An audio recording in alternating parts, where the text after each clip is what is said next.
Okay, so we've got no choice at number 14, we just got to jump it. I think some will be tempted to come off that corner and angle it very slightly. It's a big oxer, built off some rising ground, but with a little bit of a drop on landing, so you want to just sit back a bit. But the placement of the ground around the fence, or the fence on the ground, makes it look maybe bigger than it is, but it is wide. But I think here you could certainly get away on a good horse angling that slightly right to left. But 14, 15, there's no option. And you'll be on a straighter line here, and then you'll end up angling this very slightly left to right, which will give you a better turn maybe to B.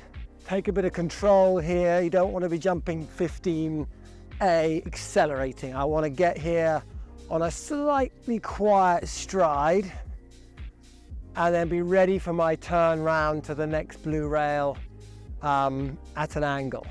So just a normal jump over this, landing, beginning of the little dip down, and then I shall be looking around this turn and taking B at a good old angle, depending on where the ground line, where Derek puts his ground line, it will dictate how early you can turn.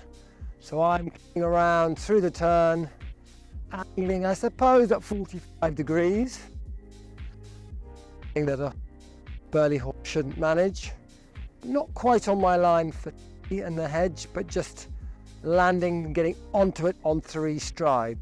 So not a massive skinny coming up either.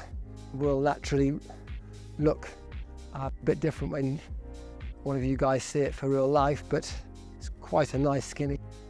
Landing out there and then get onto your line around there. There's quite a good area here of being slowed down. He slowed you down for quite a few meters from the turn to the oxer, right the way through to the turn after this arrowhead. So we've got to be aware that we've got to make the most of the galloping that is to come.